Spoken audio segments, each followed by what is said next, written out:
Não adianta evocar Deus e colocá-lo acima de todos, porque Deus coloca a vida em primeiro lugar.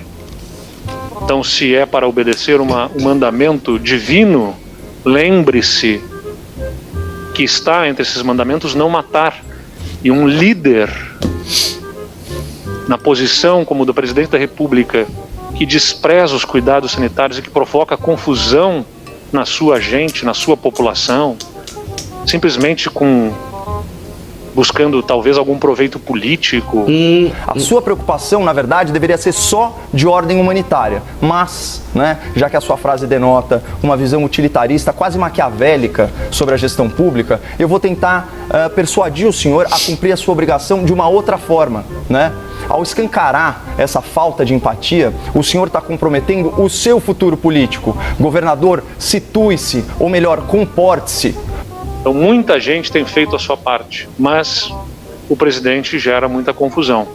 É difícil entender a mente do presidente, mais ainda difícil entender o seu coração, porque é uma questão de desumanidade, como eu disse, de desprezo pela vida.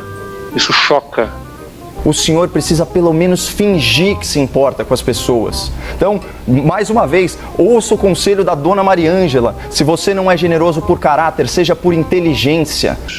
E infelizmente, o presidente insiste na divisão, insiste no conflito, insiste no confronto. Quando nós temos um inimigo em comum, que é o vírus, e que nós poderíamos ter usado isso como fator de união nacional, o presidente preferiu aprofundar a divisão e a cisânia. Você vê que eles terceirizam a culpa, né? O presidente fez. O presidente não tá podendo fazer nada. A única coisa que ele tá podendo é distribuir dinheiro. Aprofundando a dificuldade e gerando, sem dúvida nenhuma, mortes que poderiam ter sido evitadas. E aqui eu faço questão de consignar a minha profunda decepção com as manifestações recentes do jovem governador do Rio Grande do Sul. Dia 25 de fevereiro, numa declaração no mínimo infeliz, o senhor Eduardo Leite afirmou por escrito, aspas, não tem como expandir muito mais os leitos de UTI. Até porque 60% das pessoas que vão para uma UTI, infelizmente, não sobrevivem. Olha só. Leito não é garantia de não perder a vida. Olha só. Que lógica perversa é essa, senhor governador? E os 40% dos pacientes que sobrevivem, exatamente, graças ao cuidado intensivo, eles não valem o esforço, eles não valem o investimento em mais leitos de UTI? O seu compromisso constitucional não é garantir que as pessoas sobrevivam, é garantir que elas não morram por falta de atendimento adequado. Mas além disso, e esta é a grande notícia, nós asseguramos o pagamento em dia das folhas de fevereiro, de março e abril. Essa é uma grande conquista do nosso Estado, porque os atrasos ocorriam há 57 meses, até novembro passado, quando nós passamos a pagar os salários dos servidores em dia, depois de quase 5 anos de atraso. A retomada só foi possível porque o nosso governo fez uma série de reformas que completam um ano agora, em janeiro. O governo do Rio Grande do Sul foi bem esperto nessa pandemia.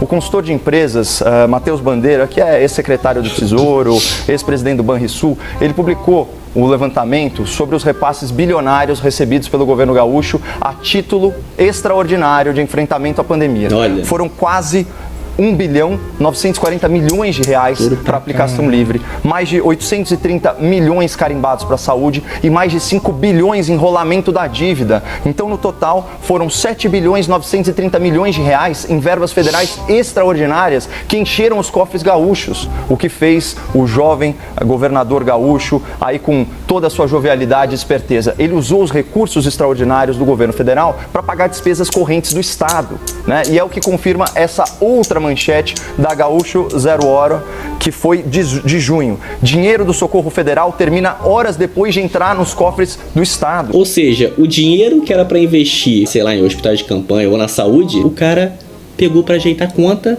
que já estava defasada. Os recursos evaporaram. É uma irresponsabilidade, como eu disse, e que torna, sem dúvida nenhuma, o presidente responsável pela grande crise sanitária e pelas mortes que nós estamos observando no Brasil hoje. O número de leitos ocupados, tanto leitos clínicos quanto leitos de UTI, nesta onda, neste novo ciclo, desde 8 de fevereiro para cá, é 4,6 vezes, ou seja, quase 5 vezes maior. Então, pra vocês terem uma ideia aqui, ó, em valores oficiais da cidade de São Paulo, vocês fazem ideia de quanto custa a diária de um leito de UTI, como esses aí que o governador Eduardo Leite desprezou? Apenas R$ 2.100 por dia. Olha só, a quantidade de dinheiro que recebeu, a simplicidade de fazer isso, gente. Então, quem enfiou quase 8 bilhões de reais no Olha. caixa, podia ter reservado uma parte para cuidar melhor dos pacientes gaúchos, não é verdade? Mas não. Eu tenho fé nas pessoas e na bondade humana e espero que haja bondade no presidente da República e percepção da consequência dos seus atos que, gerando confusão e guerra política, não acabam matando os inimigos, acabam matando a sua própria população, a sua própria gente, que ele jurou pela Constituição defender. E sabe o que é mais triste, né? Olha esses mesmos fatos noticiados pelo jornalismo amestrado, para usar a expressão do nosso colega Políbio Braga. Como o governo Eduardo Leite conseguiu colocar as contas em dia depois de 2 Como será, hein? Como será que ele fez isso? Surpresa! anos? É fácil de responder. Com dinheiro do governo federal, desviando recursos que poderiam ter sido alocados no enfrentamento à pandemia.